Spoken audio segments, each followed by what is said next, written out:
kusema asante. Nimekuja kusema asante.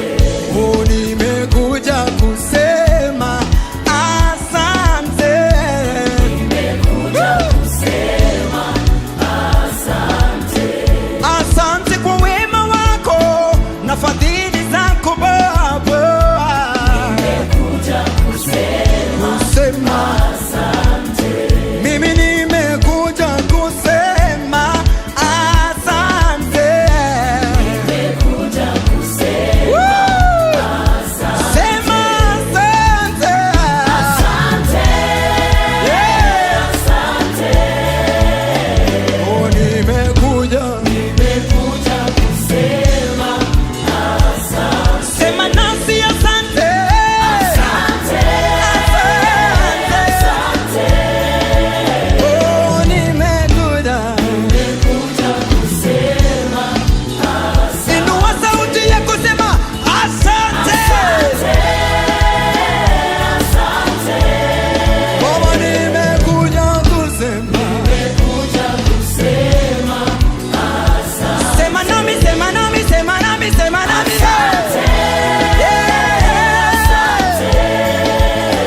Oh, nimekuja. Wapi vigelegele?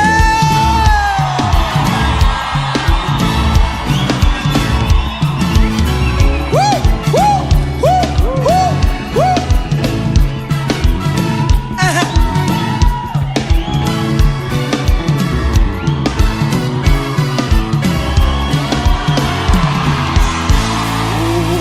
Shukurani zangu nazileta kwako. Nimekuja kusema asante.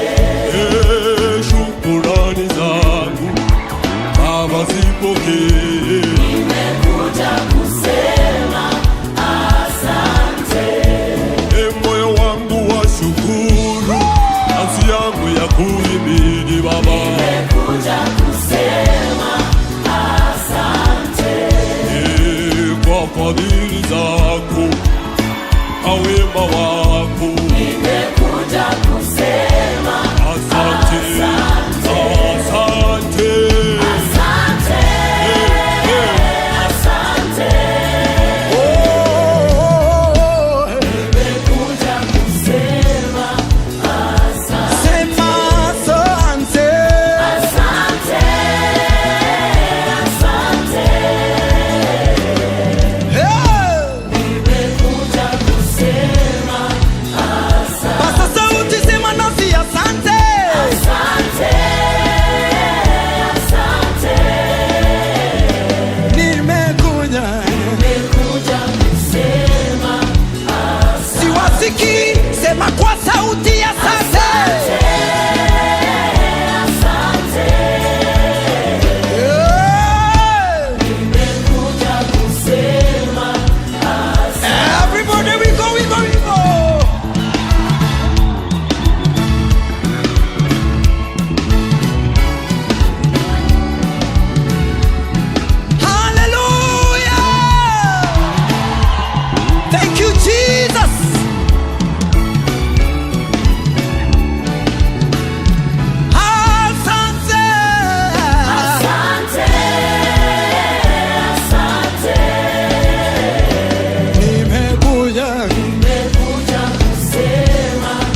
Jesus.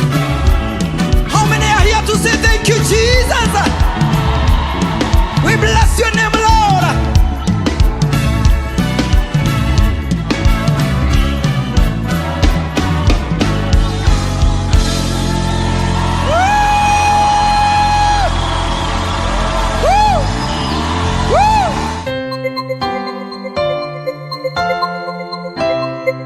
This is Uprising Television, enriching lives. Heal every time, you know. Yeah. Good morning again. Number one, we apologize hapo tulikuwa tumeenda technical issues, but we are back. And like I said, we are back with one of the best political brains I know. And she has a show on YouTube. It's called Kenya Explained. This is none other than the amazing Esther. Karibu sana. Asante sana Sam. Sasa Esther, tuambie tena. What is going on in this country? Nini inaendelea Kenya sasa? So I know you have a better picture of the political view than I do. A nose. Yeah. I do have a nose for the political environment. Yeah. That's true. Mm-hmm. And what's happening just from the start is that we are very politically charged as a country. Mm-hmm. That is our nature. Mm-hmm. Every time Kenya is on a political mode. Yeah. But before we get into this conversation, we need to get into the mood of the moment, which is remembering the commemorating actually 1 year, 1 year after June 25th protests. It's been a year. It's been a year. Oh. In fact, it's this week, a time last year, this week. This is the week because we're heading to June 25th. Oh, wow. So, you know very well, lives were lost. Yes. Very many lives were lost. Mm-hmm. Parents mourned, brothers, sisters, caregivers, people lost their breadwinners. Children died. Many suffered in the hands of police brutality, forced abductions, excessive use of power by the police. Yeah. All that breached our constitution. And they say it again and again that the law is very clear. Yeah. It's not a lie. It is very true. The law is very clear. Yeah. We do not need to get to a point where youth are going to the streets and every time they're getting killed. So for that, let's take a minute and remember the lives lost. You remember Rex Masai, Denzel, who was found in a dam somewhere, Kennedy, Onyango, Albert Ojwang, who was passed away the other day. Yeah. So let's take a minute, and many more. Some parents are reporting they have not yet found their children from that time. A year later. Bodies are still being found. So let us take a moment of silence and honor those lives and the families that are going through that situation at the moment.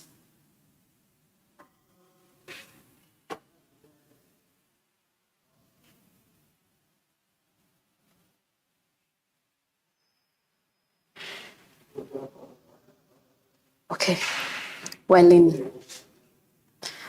we are doing that because right to life is a fundamental right of every human being. Yeah.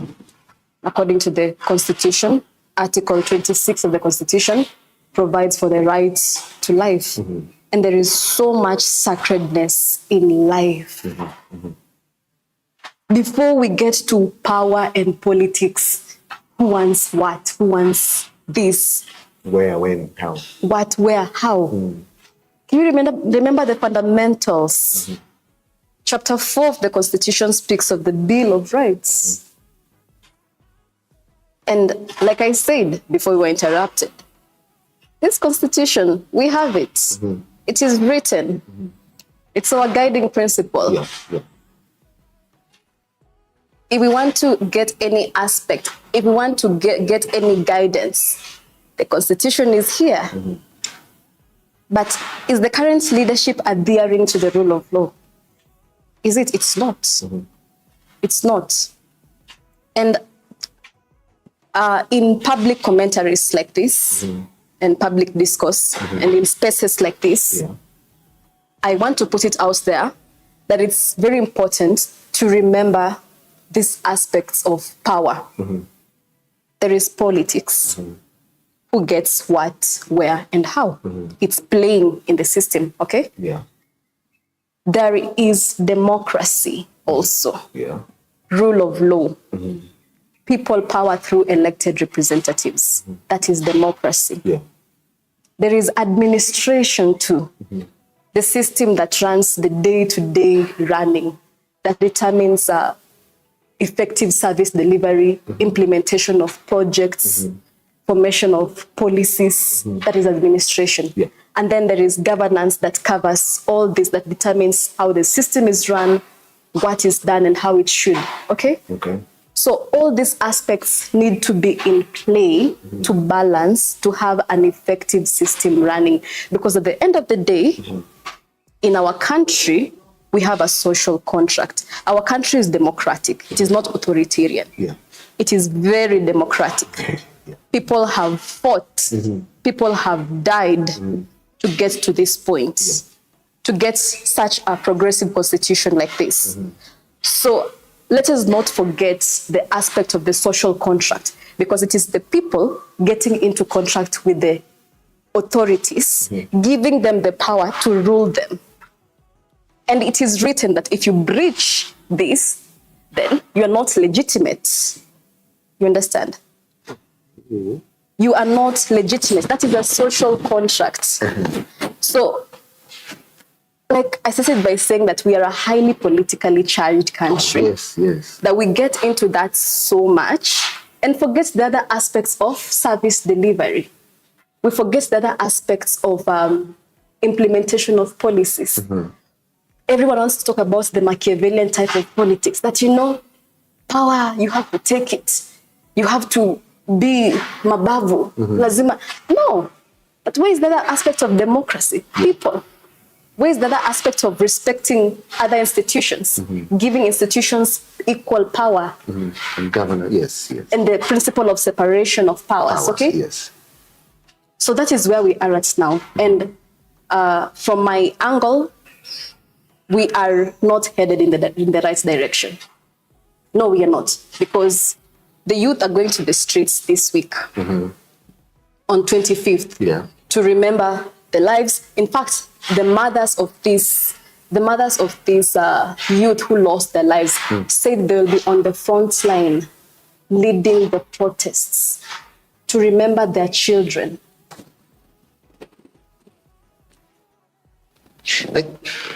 Lives have been lost. I'm repeating this again. Yeah. We've had so many disruptions. The people have been abducted. People are being abducted. Yeah. People are being unlawfully arrested. People are being killed in the hands of police. So let me bring on to this. We come and talk about protests that are happening. Yes. Mandamano. You know, Mandamano. You know, by the time a protest is happening, it already portrays that there is a mismatch somewhere, or there's poor leadership somewhere. Because by the time people are going to the streets, it means they have not been heard. Also, can I be the devil's advocate on that point? Seriously, I want to be the devil's advocate. Your rights have been infringed. Okay? I run a business. What do your rights have to do with my business? Because like the people in CBD, and I usually say this, if you open the door, okay? Ukifungua mlango baridi itaingia. Hata kama ulikuwa unajaribu kufukuza nzi, baridi itaingia. There are things that are inevitable. You know for sure that if you go and do, let's say, a mandamano, I don't want to call them protests. Reason being, I don't know what we are protesting. Like right now, we are remembering lives, okay? I think all the policemen who were involved in the recent killings have been arraigned. I think the DIG stepped down. They have not been arraigned. Well, the last time I checked. But, you know, like I said, it could be the media. I've been rebutted by it. But every demand that has been made, okay? At least 80% of it has been made. No, son. Seriously? No. Are you telling me now the news is like that? Why are we going back? Why are the youth going back to the streets? Just hear me out. Why Because even last time, Mandamano, everything they asked for, everything except moja tu, kila kitu, bill isipitishwe, haikupitishwa. After how many lives were lost? No, wait. Bill isipitishwe, haikupitishwa, sindio? Sijui, what else they want? Cabinet reshuffle, ikafanyika. Scrapping of the offices of the spouses and the cabinet administrative. There's CAS positions. Yes. But I think, in my perspective, if you ask for something, and you get at least 80 to 90% of it, okay, that should be a place that should show you, okay, these are people we can have a discussion with. Hata kama tumefanya maandamano ndio tusikize, sindio, the fathers. This time around, okay, can a discussion be made? Can we have something else that doesn't make CPT and Nairobi as a whole? Okay. Let me 5 billion shillings. Let me answer you by going straight here. Yes. To Article 37. What does Article 37 says? Every person, I say the law is very clear. Yes. Has the right peaceably and unarmed to assemble, to demonstrate, to picket, and to present petitions to public authorities. Anyone who is going to the streets to do this has this right. Okay, and I do agree with you. But think about it this way. But I do agree with you. In fact, I am for it. They have this right. And let me bring it to you that at this point, we are speaking about police brutality. We are speaking about abductions. We are speaking about violations to human rights, because this has come. People went to the streets to protest against the murder of Albert Ojwang, who died in the hands of the police, and there was a misdemeanor in the police conduct. Yes. So that was a felony. That opened a felony. Yeah. That opened a new page of the rot and the dark side that is there in the police system. This police, that when people go to the street, you remember the person who was shot at the back of the head, selling masks. Yes, okay? I'm about to come to that. Selling masks at the back of the head as a protester in the street. No, he was not even protesting. He was not even protesting, okay? So this has opened a new page of police brutality, of how police should be handling protesters, because when these people go to the streets, they are not armed. They are peaceful. People can go on with their businesses. People can only carry placards. Have you seen the protests by nurses and teachers and doctors? It is the police who come and start the war. It is the police who come and use live bullets on protesters. Okay, I don't disagree with that. But Mimi, Kidiocha, people have businesses in this town called Nairobi. Most of them are not even police. These are people who have worked so hard that every day. Some, I'm telling you, when protesters go to the streets, they know the constitution very clearly. When young people were going to the streets, they did not go to steal, they did not go to rob.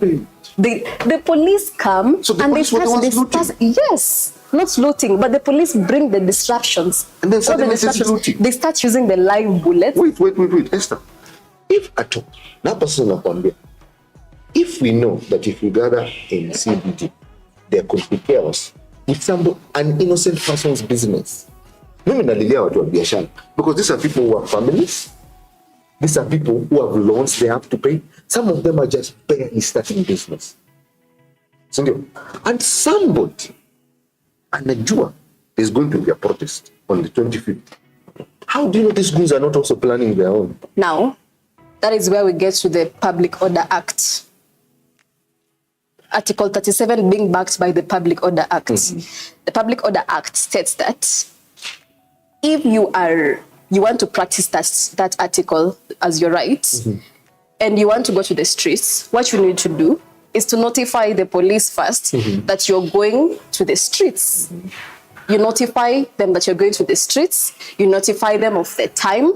You notify them of the procession, of the routes you're going to use, so that the police can come and provide security to who you're talking about. To the those leaders. people who are not protesting, okay? And so that they can also provide security and prevent what you're talking about, looting, from happening, or people who are taking advantage of that situation. That is the responsibility of the police according to the Public Order Act. And that you're supposed to not ask for permission. You are notifying the police so that they can come and do their work. You see, the picture is, we are here protesting, we have our placards, we've said we're using these routes. So the police, or the area police and the OCS and the police in charge there send their people there to come and protect you protesters. In fact, you're supposed to be walking protesting and the police are following you behind so that other businesses are not interrupted. But does that happen? No, it does not happen.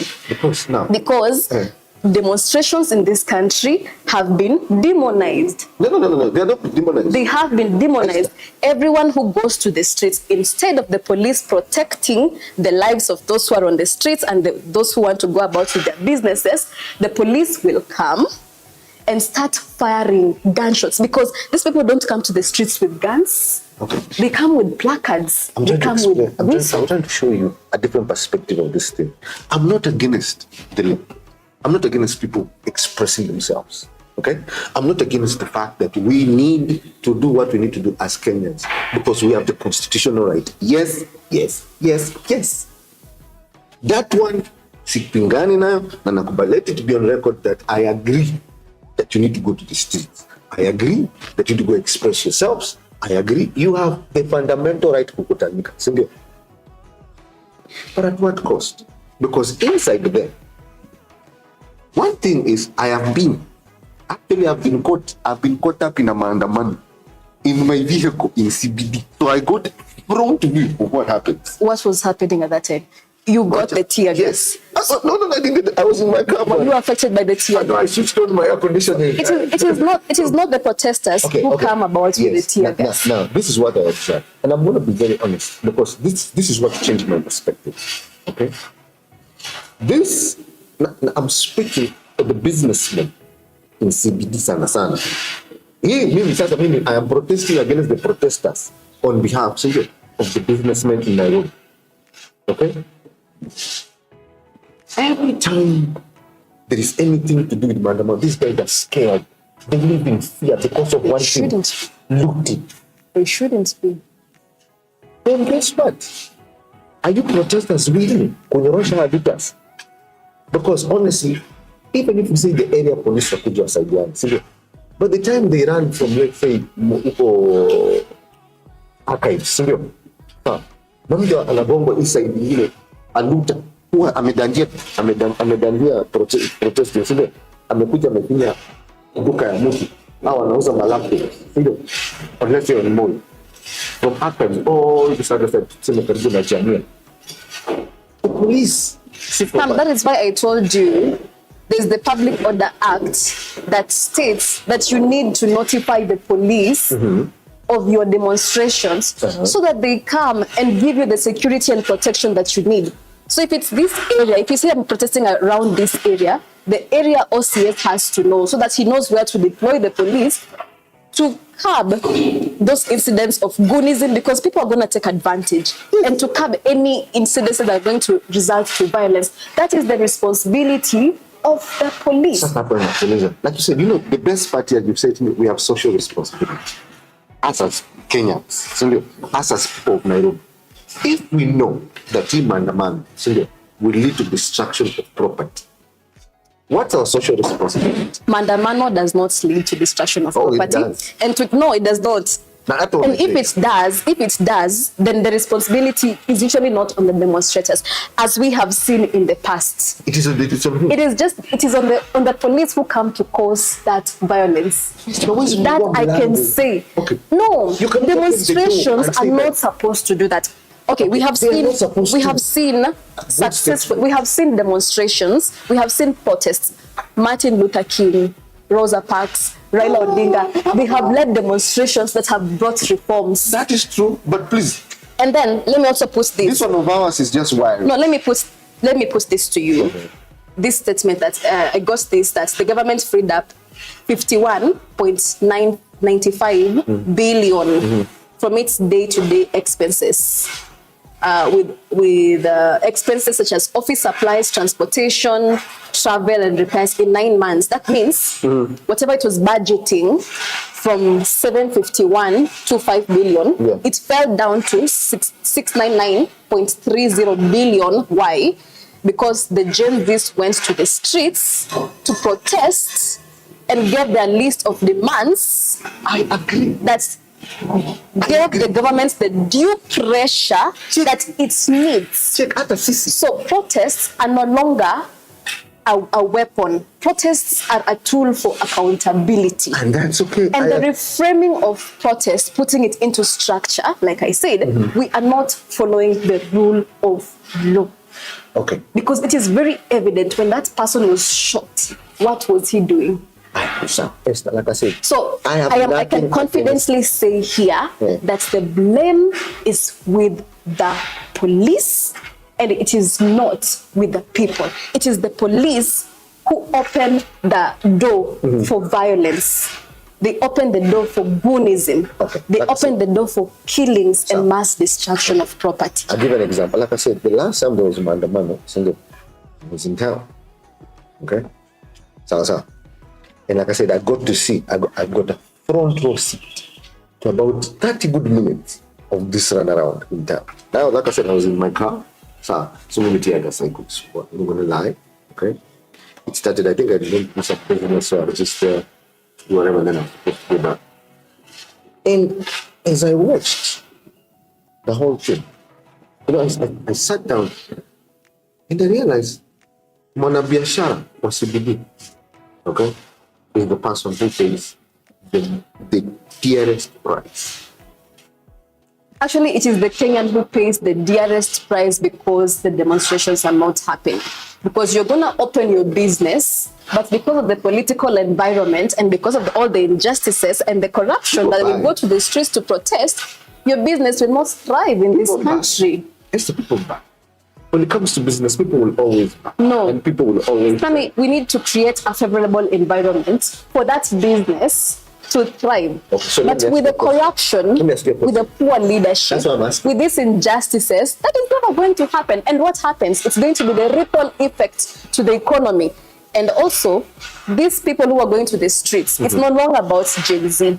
It's collective. Everyone is agitated at this time. Why? Because of high rates of unemployment. Okay.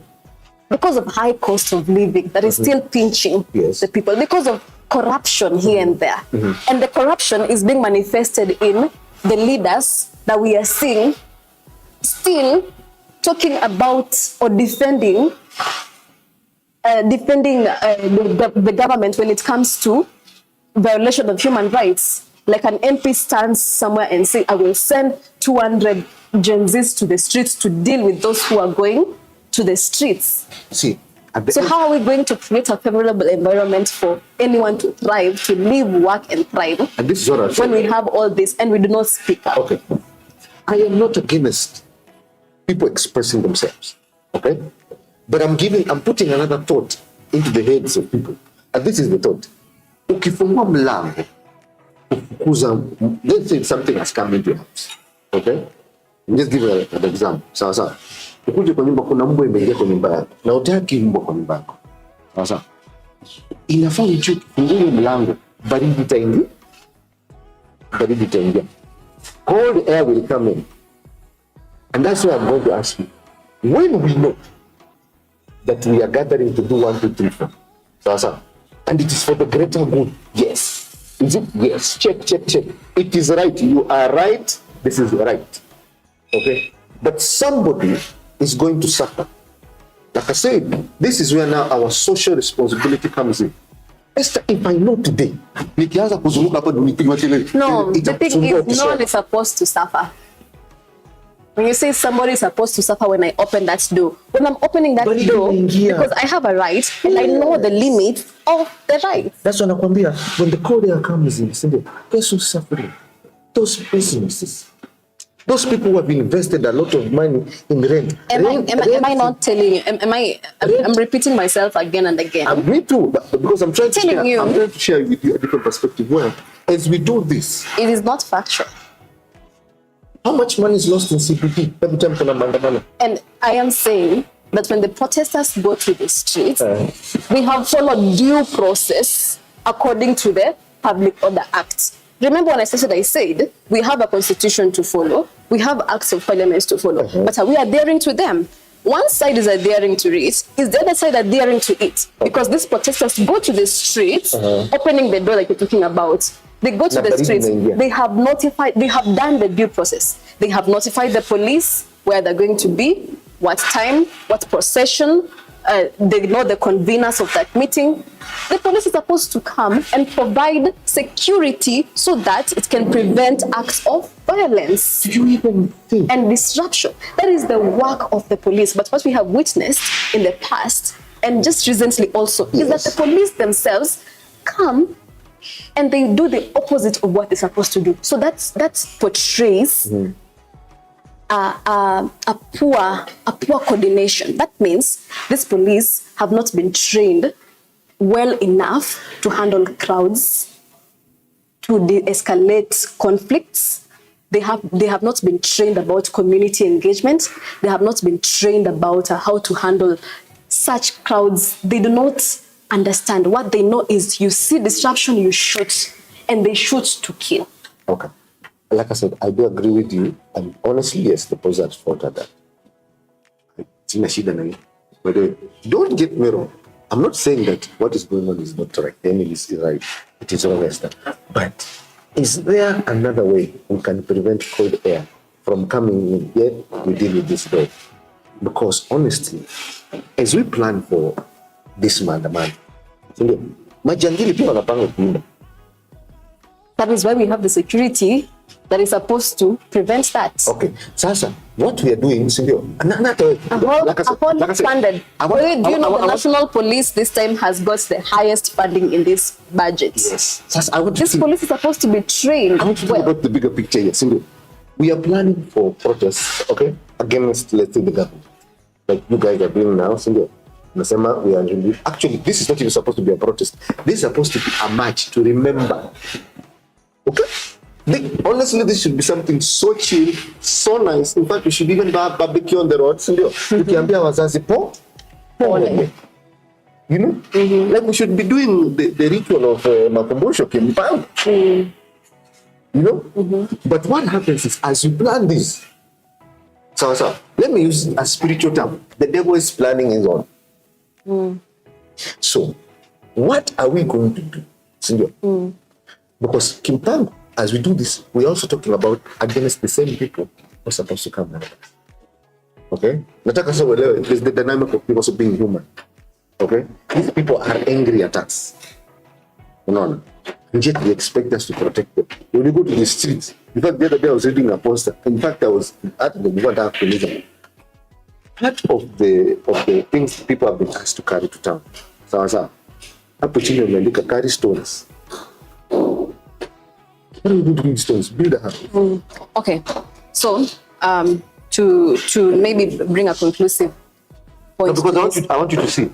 Do we have a responsibility? Yes. As you go out there to we do have. In fact, the responsibility falls on both sides. Exactly. The responsibility falls on the people, and the responsibility falls on the government. Yes. Okay. Yes. The social contract I talked about. Follow due process. Sometimes they do. Follow due process. Yes, the goons don't. Now, I'm repeating it again, that it is the work of the police to take care of these goons. But what have we seen recently? The police are collaborating with the goons. How? You didn't see the video of goons moving around in Nairobi and the police were moving around with them? Maybe they were protesters, maybe they were not goons. No, they were goons. No. They were carrying, they had armed. When you go to a protest, remember like the last year's Gen Zs, did they have those rungus. Like I said, what They had water bottles, they had phones, they had flags and whistles. This You know, this year- is a goon. You see him carrying a rungu, going to the street, attacking peaceful protesters. Let me ask you. Did you see that? No, I didn't see They that. were attacking peaceful protesters, and the police were watching. So you If you're asked, fighting amongst yourselves, what are they supposed to do? Sam, okay, I'm here to enlighten you.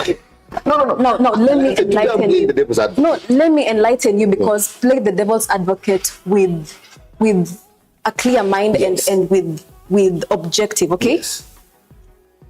These people went to the streets to protest peacefully. You've asked, how do you know they were goons? These people were a group of people carrying rungus. I have read this, told you it's supposed to be peaceful and unarmed, peaceably and unarmed. They were carrying rungus. Number one, they were attacking unarmed protesters. Number two, they were moving with the police, and the police were watching them attacking these unarmed protesters. So you asked, what should we do? What needs to be done is to make major changes with the police reforms. Okay. Because coming down where we are at now, where people on the streets because of the last years, and then the wound has been made afresh again by the killing of Albert Ojwang. How did Albert Ojwang die? Because of a phone call from a senior person in the police service. Now, I'm talking about following the law. Albert was arrested. He made a mistake. Okay. He made a mistake. Okay. Article 48, 49, 50 is clear about rights of arrested persons, access to justice, fair hearing. Are people keen about following that? No. Because we want to become a good republic. We want to become people who want to do whatever we want to do. So major reforms need to be made in this police service because it is messed up. Okay. Now, like I said, I'm going to talk as a Mwananchi. Don't you also think that we as Mwananchi also need to reform ourselves? Because the only way we reform this thing called the police department is if since we're new as Kenyans. The higher responsibility falls with the leadership. That's true. People will tend to oblige. People will tend to fall in. The higher responsibility comes with the leadership. And when I'm telling you that the police reform, in fact, it used to be called National Police Force.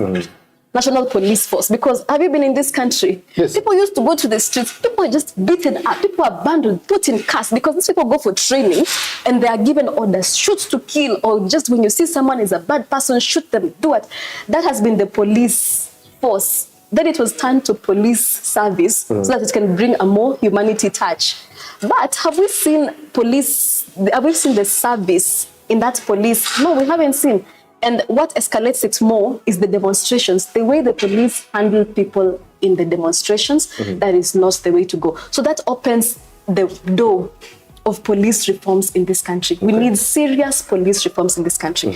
And it started with the Maraga reforms. The president asked Maraga to commission a task force to look into the reforms in the police sector because it is messy in the administration police, Kenya Prison Service, and all the So they were looking at the mental state, the psychosocial state of police officers. They were looking at reforming the recruitment of police officers because police officers are usually just recruited from. There's a lot of corruption in that process that makes people not get the qualified people who are aware about the law, can know how to deal with crowds, can know how to de-escalate situations. So the police sector, it has been given funding. They need to improve their infrastructure. They need to improve their knowledge, their training, and everything around that police sector. There needs to be those major reforms. So at this point, let us follow up on the Maraga Task Force police reforms. Let us follow them up. It was made public, very public. So a bit of it has been implemented. There was the side that says that there's nothing new that comes from the task force because it's still under the Act, the National Police Act. Everything is there. But what we really need to do is recollect and come back to knowing. In fact, the police, that Maraga reforms, was supposed to bring professionalism, Yes. and to depoliticize the police That's gonna service take a while. and the police sector.